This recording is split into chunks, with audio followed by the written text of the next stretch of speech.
بسم اللہ الرحمن الرحیم۔ کتاب رحمت قرآن مجید سے جو کلمات سورہ بنی اسرائیل سے آپ کے سامنے رکھے ہیں ان پر کچھ وقت کے لیے آپ کی توجہ چاہوں گا۔ اللہ تعالی میری زبان پر کلمت الحق جاری فرمائے۔ ارشاد کیا وَقَضَىٰ رَبُّكَ أَلَّا تَعْبُدُوا إِلَّا إِيَّاهُ، تیرے رب نے یہ فیصلہ کر دیا ہے کہ اس کے علاوہ کسی اور کی پرستش نہیں ہوگی، کسی اور کی پوجا نہیں ہوگی۔ عبادتوں کا مستحق وہی ہے، سجدہ ریزیاں اسی کے حضور پیش کی جائیں گی، بندگی کا سر اسی کی چوکھٹ پہ رکھا جائے گا۔ کسی اور کو چاہے وہ کتنا ہی معتبر اور معزز کیوں نہ ہو، یہ حق نہیں پہنچتا کہ اسے سجدہ کیا جائے۔ سجدہ صرف اللہ ہی کے لیے ہے اور وہی سجدوں اور عبادتوں کا مستحق ہے۔ اللہ کے محبوب علیہ السلام کی خدمت میں ایک صحابی حاضر ہوا اور عرض کی کہ میرا اونٹ دیوانہ ہو گیا۔ جب اونٹ دیوانہ ہو جائے تو بڑا خطرناک ہو جاتا ہے اور سخت نقصان پہنچ جاتا ہے۔ تو اونٹ دیوانہ ہو گیا تو وہ حضور کے پاس دوڑا ہوا آیا۔ صحابہ اپنے سارے دکھوں کا مداوع حضور کو جانتے تھے صلی اللہ علیہ وآلہ وسلم۔ عمومی طور پہ ایسا نہیں ہوتا۔ میرے پاس اس بستی سے کبھی کوئی شخص اس لیے نہیں آیا کہ میرے بیل کو یہ مسئلہ ہو گیا، اسے پتہ ہے کہ یہ دینی مسائل بتائے گا، یا کسی فیکٹری والے نے اپنی مشینری کی خرابی اور فنی نقص کو آ کے میرے سامنے بیان نہیں کیا کہ اس کا حل بتائیے، اسے پتہ ہے کہ یہ حل نہیں جانتا۔ تو مجھے لوگ مسائل ہی پوچھتے ہیں، لیکن صحابہ حضور کو ہر بات پوچھتے تھے۔ وہ سمجھتے تھے سارے دکھوں کا مداوع حضور ہے، سب مرضوں کا علاج حضور کی چوکھٹ سے ملتا ہے، ہر پریشانی کا حل اسی دہلیز سے دستیاب ہوتا ہے۔ تو کہا میرا اونٹ دیوانہ ہو گیا، تو آقا کریم نے یہ نہیں کہا کہ یہ میرا مسئلہ تو نہیں ہے، فرمایا چلو میں تمہارے ساتھ چلتا ہوں۔ مدینہ المنورہ میں آج بھی وہ کلچر موجود ہے کہ جو باغ ہوتے ہیں ان کے گرد چار دیواری ہوتی ہے، اس زمانے میں بھی تھا اور آج بھی۔ آپ جائیں شہر حبیب میں، اللہ آپ کو بار بار نصیب کرے، جو گئے ہیں وہ بار بار جائیں، جو نہیں گئے وہ جلد جائیں اور اڑ کے مدینے چلے جائیں۔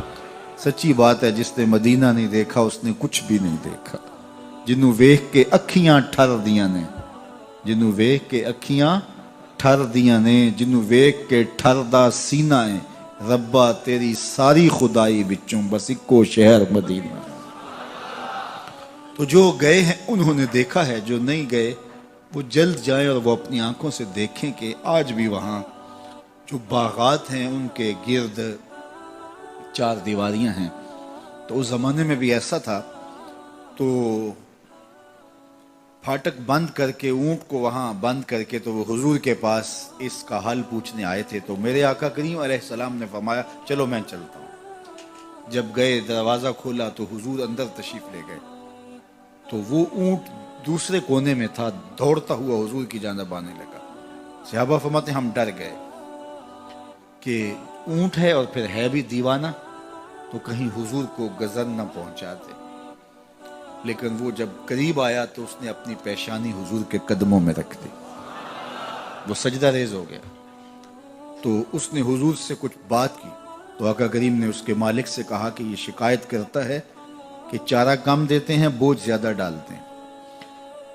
اب اس میں بہت سارے پہلو ہیں بیان کرنے کے، لیکن جو میں اپنے مضمون کی طرف آپ کو لانا چاہتا ہوں وہ یہ ہے کہ حضور علیہ السلام کے سامنے جب وہ اونٹ سجدہ ریز ہوا تو صحابہ نے حضور کی خدمت میں عرض کی نحنو احق ان نسجد للنبی صلی اللہ علیہ وسلم، حضور ہمارا جی چاہتا ہے کہ ہم آپ کے سامنے سجدہ ریز ہوں، ہمارا زیادہ حق ہے۔ ایک اونٹ ہو کے، بے زبان ہو کے وہ بھی سجدے کر رہا ہے تو ہم تو پھر آپ کے غلام ہیں۔ اعلی حضرت بولے سامنے وہ جلوائے نو بہار، سامنے وہ جلوائے نو بہار، سجدے کو ہے دل بے قرار، سجدے کو ہے دل بے قرار، روکیے سر کو روکیے، ہاں یہی تو امتحان ہے۔ تو بے قراری تو پیدا ہوئی، اللہ اکبر۔ تو کہا کہ حضور جی چاہتا ہے کہ ہم آپ کو سجدہ کریں، تو آقا کریم نے کیا جواب دیا؟ فرمایا اگر میری شریعت میں سجدہ روا ہوتا، جائز ہوتا، تو میں بیوی کو حکم دیتا کہ وہ شوہر کو سجدہ کرے، لیکن اللہ کے علاوہ کسی اور کے لیے سجدہ جائز نہیں ہے۔ سجدہ تعبدی، عبادت کا سجدہ تو کبھی بھی کسی کے لیے جائز نہیں ہوا، پچھلی شریعتوں میں بھی کبھی جائز نہیں ہوا، تو حضور کی شریعت میں بھی جائز نہیں، وہ تو صرف اللہ کے لیے ہی کیا جاتا ہے۔ اور اگر اللہ کے علاوہ کسی اور کے لیے سجدہ تعبدی کیا جائے گا تو شرک ہوگا۔ یہاں سجدہ تعظیمی کی بات ہے، وہ پچھلی شریعتوں میں جائز رہا، ان کا تحیّت تھا، جس طرح حضرت آدم علیہ السلام کے لیے فرشتوں کا سجدہ ریز ہونا، یہ سجدہ عبادت نہیں تھا، یہ سجدہ تحیّت تھا، تعظیمی سجدہ۔ تعظیم کے مختلف روپ ہوتے ہیں نا، یہ برٹش قانون ہے کہ سیلوٹ کرتے ہیں، یہ تعظیم ہے، تکریم ہے۔ ہمارے سندھ کے علاقے میں چلے جائیں تو وہ ہاتھ جوڑ کے سائیں کہہ کے محبت کا، عزت کا اظہار کرتے ہیں۔ ہمارے یہاں چلے جائیں سرائکی بیلٹ میں تو وہاں وہ پاؤں پہ ہاتھ رکھتے ہیں۔ تو مختلف ذرائع ہیں تعظیم کے، کہیں سیلوٹ کیا جاتا ہے، کہیں ہاتھ جوڑ کر کے، کہیں ٹخنوں پہ ہاتھ رکھ کے، کہیں جو ہے وہ عزت کے لیے اور ذرائع ہیں۔ تو تحیّت کا سجدہ تھا کسی زمانے میں، حضرت سیدنا یوسف علیہ السلام کے لیے 11 بھائی اور ماں باپ نے سجدہ کیا، جو انہوں نے خواب دیکھا تھا اس کی تکمیل ہوئی، اور پھر کہا یا ابات ھذا تعویل رؤیا من قبل، میرے باپ یہ ہے میرے خواب کی تعبیر جو میں نے بہت پہلے دیکھا تھا۔ تو وہ تعظیمی سجدہ تھا، وہ تکریم تھی، وہ سیلوٹ تھا، اور مختلف زبانوں کے اندر ایسا ہوتا تھا۔ لیکن حضور کی شریعت میں تکریم کا یہ انداز ختم کر دیا گیا، اور کہا اگر تکریم، عزت، تحیّت سجدے کی صورت کے اندر جائز ہوتا میری شریعت میں تو میں بیوی کو حکم دیتا کہ وہ شوہر کو سجدہ ریزی کرے۔ تو یہ کسی کے لیے بھی جائز نہیں، حتیٰ کہ اللہ کے رسول کے لیے بھی جائز نہیں ہے۔ تحیّت کا سجدہ ماضی میں جائز تھا، لیکن اس شریعت میں سجدہ بھی جائز نہیں ہے، تحیّت کا سجدہ بھی جائز نہیں ہے، تعبد کا سجدہ تو کبھی بھی جائز نہیں رہا۔ تو اللہ کے علاوہ کسی اور کے آگے سجدہ ریزی جائز نہیں ہے، یہ بات اچھی طرح سے ذہن نشین کر لیجئے گا کہ اللہ کے علاوہ کسی اور کے لیے اگر کوئی سجدہ تعبدی کرتا ہے عبادت کی نیت سے، کافر ہوگا، مشرک ہوگا، دائرہ اسلام سے خارج ہوگا۔ لیکن اگر کوئی تعظیماً کسی کے آگے سجدہ کرتا ہے تو ہمارے علماء نے لکھا ہے من وجہ شرک ہے، کیونکہ حرام ہے، کفر نہیں ہے تو وہ کافر نہیں ہوگا، لیکن من وجہ شرک اس لیے ہے کہ کوئی تیسرا دیکھنے والا شخص یہ کہہ سکتا ہے کہ یہ سجدہ کر رہا ہے، وہ سجدہ تعبدی کر رہا ہے، تو من وجہ شرک ہے، من کل الوجوہ شرک نہیں ہے۔ لیکن جو عبادت کی نیت سے سجدہ کیا جائے وہ من کل الوجوہ شرک ہے، اور تعظیم کے لیے سجدہ حرام ہے، حرام ہے، حرام ہے، سخت حرام ہے، لیکن وہ من وجہ شرک ہے، من کل الوجوہ شرک نہیں ہے، کیونکہ اگر من کل الوجوہ اس کو شرک قرار دے دے تو پھر حضرت یعقوب سے شرک کا کیسے ان کی طرف نسبت کی جا سکتی ہے، فرشتے کیسے شرک کر سکتے ہیں، یہ بات اچھی طرح سے ذہن نشین ہونی چاہیے۔ وَقَضَىٰ رَبُّكَ أَلَّا تَعْبُدُوا إِلَّا إِيَّاهُ، تمہارے رب نے یہ طے کر دیا ہے، یہ فیصلہ ہے کہ اس کے علاوہ کسی کے لیے سجدہ ریزیاں نہیں ہوں گی، عبادت کا استحقاق اسی کو ہے، وہی مسجود ہے، وہی معبود ہے، اور وہی بندوں کا مقصود ہے۔ ایک تو یہ بات طے ہے۔ دوسری بات اس آیت کریمہ میں جو بیان فرمائی گئی وہ یہ وَبِالْوَالِدَيْنِ إِحْسَانًا، والدین کے ساتھ حسن سلوک کرنا ہوگا۔ امام فخر الدین رازی علیہ رحمہ نے اسی آیت کریمہ پر گفتگو کی، اور دوسری آیت کریمہ انشکر لی ول والدیک اس پر، کہ یہ کیا ارشاد فرمایا کہ اللہ کے علاوہ کسی اور کے لیے عبادت نہیں ہے، اللہ کے علاوہ اور کسی اور کو پوجو گے نہیں، اور متصل والدین کے ساتھ اس نے سلوک کی تلقین کی گئی۔ تو فرماتے ہیں متصل ماں باپ کے ساتھ اس نے سلوک کی تلقین اللہ کی عبادت کا ذکر کرنے کے بعد کیوں ہے؟ تو فرمایا کہ انسان کے وجود کا سبب حقیقی ذات باری تعالی ہے، اور انسان کے وجود کا سبب مجازی والدین۔ اس لیے سبب حقیقی کے حقوق کو بیان کرنے کے بعد متصل سبب مجازی کے حقوق کو بیان کیا، اور کہا والدین کے ساتھ حسن سلوک کرو گے، بالخصوص جب والدین بوڑھے ہو جائیں تو ان کے ساتھ حسن سلوک کی تلقین بہت زیادہ کی گئی، چونکہ والدین جب بوڑھے ہو جاتے ہیں اور اولاد معاملات کو سنبھالنے لگتی ہے تو ان کے اختیارات جب سمٹنے لگتے ہیں تو سعادت مند اولاد سب کچھ سنبھالنے کے باوجود بھی اور سارے معاملات اپنے ہاتھ میں لینے کے باوجود بھی والدین کو اس طرح حاکم بنائے رکھتے ہیں کہ کوئی بات ان کے پوچھے بغیر کرتے نہیں ہیں۔ لیکن جو اولادیں والدین کی حساسیت کو نہیں جانتی یا وہ ان کے حقوق کو نہیں پہچانتی تو وہ والدین کو اگنور کرنا شروع کر دیتی، اور والدین یوں سمجھتے ہیں کہ اب تو ہم عضو معطل ہو گئے، کسی کام کے نہیں رہے، ہماری اولاد ہم سے پوچھتی بھی نہیں، حالانکہ پوچھ لینے سے کوئی حرج نہیں تھا۔ ماں باپ ہی ایک ایسا وجود ہیں جو یہ چاہتے ہیں کہ میری اولاد میرے سے آگے نکلے، اور اپنی اولاد کو اپنے سے آگے دیکھنا چاہتے ہیں۔ ماں باپ کی مثال اس درخت کی طرح ہے جو دھوپ اپنے بدن کے اوپر لیتا ہے اور پتوں میں جذب کرتا ہے اور نیچے بیٹھنے والوں کو چھاؤں فراہم کرتا ہے، پھل اس کے اوپر لگتا ہے، خود نہیں کھاتا، اوروں کے لیے پھل دیتا ہے۔ والدین جو کمائی کرتے ہیں، محنت کرتے ہیں، تگ و تاز کرتے ہیں، جد و جہد کرتے ہیں، وہ اولاد کے لیے ہوتی ہے، اور اولاد جب سمجھدار ہو جائے اور جب وہ معاملات کو سنبھالنے لگ جائے تو اس کو چاہیے کہ والدین کو اگنور نہ کرے۔ اللہ کے محبوب کی خدمت میں ایک شخص حاضر ہوا اور اس نے کہا کہ حضور میرا بیٹا مجھے اپنی چیزوں کو ہاتھ نہیں لگانے دیتا۔ تو آقا کریم نے اسے بلایا، کہا کہ تمہارا باپ کیا کہہ رہا ہے؟ اس نے عرض کی حضور یہ چیزیں خراب کر دیتا ہے، بڑھاپا ہو گیا ہے تو چیزیں خراب کر دیتا ہے۔ تو حضور کی چشمان اقدس میں آنسو آ گئے، فرمایا ایک وقت تھا کہ اس کی چیزیں تو خراب کرتا تھا اور اس نے کبھی نہیں روکا تھا۔ تو حضور نے ایک تاریخ ساز جملہ ارشاد فرمایا، انتا و مالو کا لے ابی کا، تو بھی اور تیرا مال بھی تیرے باپ کا ہے، وہ جو چاہے کرے تو اس کو روک نہیں سکتا۔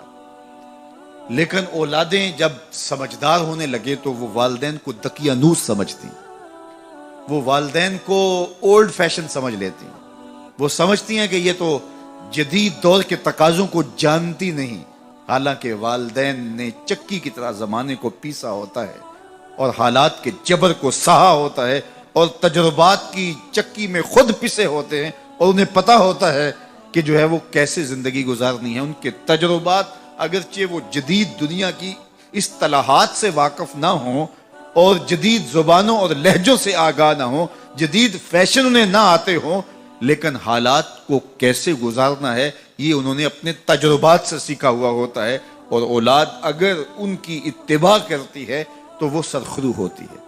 لیکن چونکہ گرم خون جب آتا ہے تو پھر وہ چاہتا یہ ہے کہ میں زیادہ سمجھدار ہوں، تو والدین کو وہ اگنور کرنے لگ جاتے ہیں، اور والدین جب اپنے اختیارات سمٹتے محسوس کرتے ہیں اور اولادوں کے اختیارات بڑھتے ہوئے محسوس کرتے ہیں تو ایک طرح سے وہ اندر سے ٹوٹنا شروع ہو جاتے ہیں، اور یہ ان کے لیے اذیت کا سامان ہے۔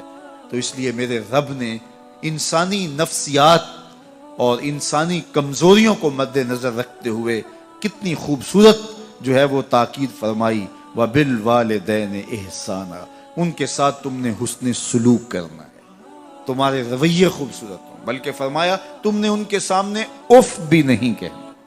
کلمہ تعفیف کیا ہے؟ اف بھی نہیں کہنا۔ تو کہتے ہیں کہ آپ کے ہاتھ پر، بدن پر، لباس پر، کسی جگہ پر کوئی گرد کوئی ریزہ پڑا ہوا ہو تو آپ اس کو پھونک سے ایسے اڑاتے ہیں، پھونک مارتے ہیں، تو اس سے جو آواز پیدا ہوتی ہے اس کو اف کہتے ہیں۔ تو کہا کہ اس قدر بھی ان کے سامنے تم اپنے معاملے کو پیش نہ کرو، والدین کے سامنے یوں محبت کا اظہار کرو۔ کلمہ تعفیف کے زمرے میں علماء نے یہ بھی لکھا ہے کہ ہر وہ رویہ جو ماں باپ کے لیے اذیت کا سبب ہو، ہر وہ کام جو والدین کے لیے اذیت کا سبب ہو، اس کو نہ کیا جائے۔ حضرت امام حسن رضی اللہ تعالی عنہ حضرت سیدہ فاطمہ الزہرا رضی اللہ تعالی عنہ کے ساتھ کھانا نہیں کھاتے تھے۔ ایک دن انہوں نے کہا، بیٹا میری آرزو ہے کہ تم میرے ساتھ کھانا کھاؤ، لیکن میں دیکھتی ہوں کہ تم میرے ساتھ کھانا نہیں لیتے ہو۔ تو عرض کی، امی جان میں اس ڈر سے آپ کے ساتھ کھانا نہیں لیتا کہ کسی لقمے کی طرف آپ کی نظر بڑھ گئی ہو اور آپ کا ہاتھ ابھی نہیں بڑھا اور میں پہلے اس لقمے کو اٹھا لوں جس کی طرف آپ کی نگاہ سبقت لے گئی ہے، اور آپ ماں ہونے کی وجہ سے مجھے نہ روکیں۔ وہ ایک فلسفی کہتا ہے، مجھے ماں کی محبت کا صحیح اندازہ اس دن ہوا جب سیب 4 تھے اور ہم 5 تھے۔ ماں نے کہا، میں تو سیب پسند ہی نہیں کرتی، یہ ماؤں کے روپ ہوتے ہیں، یہ ماؤں کے پیار کا رنگ ہوتا ہے۔ تو کہا، کوئی لقمہ اچھا ہو اور آپ کی نظر بڑھ گئی ہو لیکن میرا ہاتھ پہلے بڑھ جائے، اور آپ اس وجہ سے کہ آپ ماں ہیں تو آپ جو ہے وہ اس کی طرف ہاتھ نہ بڑھائیں، تو میں اس ڈر سے آپ کے ساتھ بیٹھ کے کھانا ہی نہیں کھاتا۔ یہ کلمہ تعفیف ہے کہ ان کا اس طرح سے لحاظ رکھا جائے۔ علماء نے کلمہ تعفیف کے اندر یہ بات بھی لکھی ہے کہ جب والدین بوڑھے ہو جائیں اور ارذل عمر کو پہنچ جائیں، جب عمر بڑھتی چلی جاتی ہے اور بچپنا لوٹنا شروع ہو جاتا ہے، وَمَن نُعَمِّرْهُ نُنَكِّسُهُ فِي الْخَلْقِ، سورہ یاسین میں ارشاد فرمایا، جب ہم کو لمبی عمر دیتے ہیں کسی کو تو اس کو بچپن کی طرف پھر پلٹا دیتے ہیں۔ دانت گر گئے، سخت اور ٹھوس غذا بچوں کی طرح اب پھر وہ نہیں لے سکتا، زبان میں لکنت پیدا ہو گئی، یاداشت کھونے لگی اور ہاتھوں پہ راشہ طاری ہو گیا، اب کوئی لقمہ اٹھا کے منہ میں ڈالے گا، وہ ساری بچپنے کی چیزیں لوٹنے لگی۔ اسی طرح سکل سماعت کا مسئلہ بھی آ گیا، اور پھر اس کے بعد جو ہے وہ چلنے پھرنے سے بھی قاصر ہے، بول و براز چارپائی پہ ہے جس طرح بچپن میں ہوتا ہے۔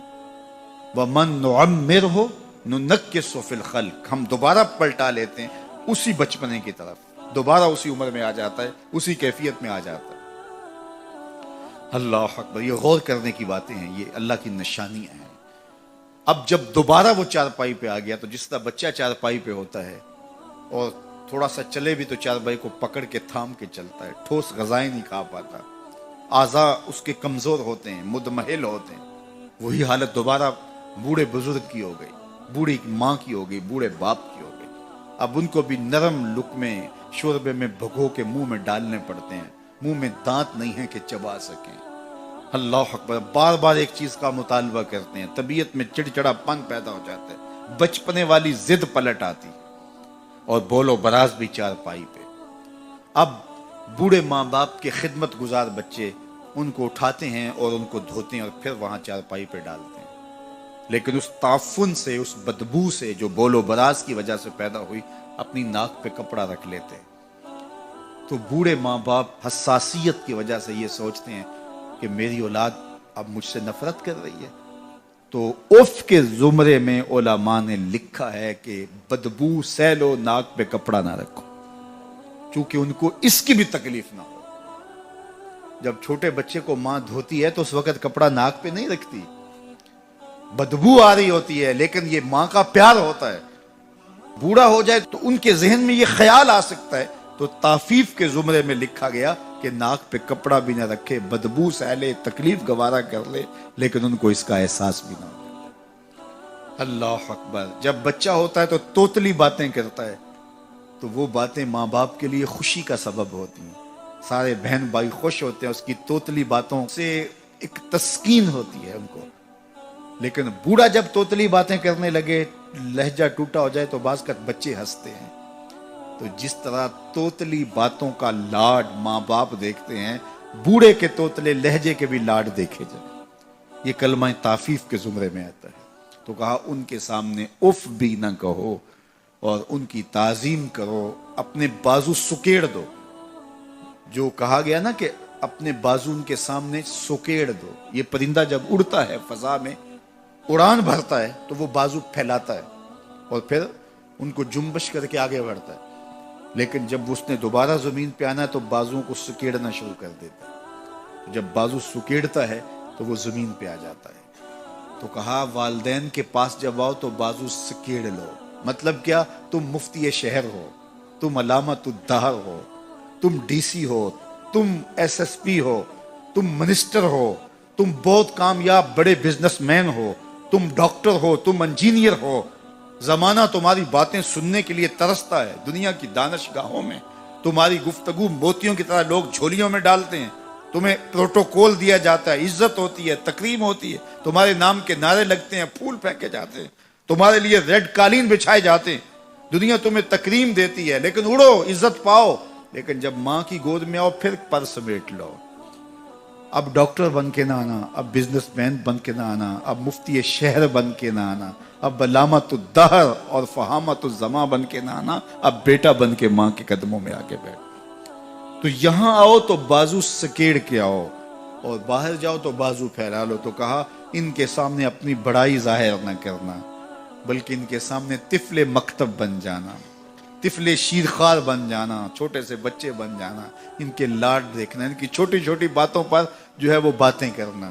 اللہ اکبر! یہ نہ سوچنا میں اتنا بڑا ڈاکٹر ہوں اور میں اس عنوان سے کتنے بڑے جو ہے وہ ضخیم اور علمی اور نکتہ رس دروس دیتا ہوں اور ان کے ٹوٹے ٹوٹے لہجوں پہ بات کرتا ہوں۔ یہی تو حسن ہے، یہی تو تمہارا جمال ہے، اس سے تمہارے والدین کو خوشی ہوتی ہے۔ ان کی عزت کرو، ان کی تکریم بجا لاؤ اور ان کی ضروریات کا خیال رکھو۔ وَقَضَىٰ رَبُّكَ أَلَّا تَعْبُدُوا إِلَّا إِيَّاهُ وَبِالْوَالِدَيْنِ إِحْسَانًا، ان کے ساتھ حسن سلوک کرو۔ اللہ اکبر! حضرت امام غزالی نے لکھا ہے اور لوگوں نے بھی لکھا کہ جو شخص اپنے والدین کے لیے روزانہ مغفرت کی دعا کرے، والدین زندہ ہوں تب بھی، فوت ہو گئے ہوں تب بھی، اس میں کبھی بھی ناغہ نہ کرے، روزانہ اپنے والدین کے لیے مغفرت کی دعا کرے، اللہ اکبر، ساری زندگی اس کے رزق میں بے برکتی نہیں آ سکتی۔ ساری زندگی تجربہ کر کے دیکھ، روزانہ ان کے لیے مغفرت کی اہتمام کے ساتھ دعا کیجئے، ساری زندگی ان کے رزق میں بے برکتی نہیں آئے گی، اللہ برکتوں کا نزول فرمائے گا۔ علماء نے لکھا کہ ایک عمل ایسا ہے جس کا صلہ آخرت میں تو ہے ہی ہے، دنیا میں بھی ضرور ملتا ہے، اور ایک گناہ ایسا ہے جس کی سزا آخرت میں تو ہے ہی ہے، دنیا میں بھی ضرور کاٹنا پڑتی ہے۔ وہ نیک عمل ماں باپ کی خدمت ہے۔ نشان لگا لے اس شخص پہ جو ماں باپ کا خدمت گزار ہے، ساری زندگی اس کی پگڑی کا کلس نیچے ہوتے نہیں دیکھیں گے، اور اس شخص پہ بھی نشان لگا لے جو ماں باپ کا بے ادب ہے، ساری زندگی آپ اس کو رسوا ہوتے دیکھیں گے۔ تو اپنے ماں باپ کا ادب کریں گے تو دنیا میں بھی عزت پائیں گے، آخرت میں بھی عزت پائیں گے، آپ کے قلب کو بھی طمانینت، تسکین اور قرار نصیب رہے گا۔ اور اگر والدین کی اہانت کریں گے، ان کی بے ادبی کریں گے، آخرت کی سزا تو پڑی ہوئی ہے لیکن دنیا میں بھی ذلیل و رسوائی مقدر ہوگی، کبھی کسی موقع پہ بھی عزت نہیں پا سکیں گے جو اپنے ماں باپ کی تکریم نہیں کرتے۔ تو خوش نصیب وہ ہیں جو اپنے ماں باپ کی عزت کرتے ہیں، ان کے سامنے اپنے بازو سکیڑ کے رکھتے ہیں اور ان کے معاملات میں، ان کے طرز زندگی میں، ان کے انداز معاشرت میں خوش رہتے ہیں اور انہیں راحت، آسانی اور ان کے لیے محبتیں بچھاتے ہیں۔ تو اللہ تعالیٰ ان کے لیے آسانیاں پیدا کرتا ہے، رحمتیں پیدا کرتا ہے۔ اور جو والدین کو دقیانوس سمجھتے ہیں، والدین کو جو ہے وہ اولڈ فیشن سمجھ کے ان کو نظر انداز کرتے ہیں، حتیٰ کہ توہین تک اتر آتے ہیں۔ یہ باتیں میں اس لیے کر رہا ہوں کہ پچھلے ہفتے ہی ایک بوڑھے باپ نے مجھے بلایا اور اپنی اولاد کی کہانی سنائی، جس نے اس اولاد کے لیے اتنی محنت کر کے ان کو وہاں تک پہنچایا کہ آج وہ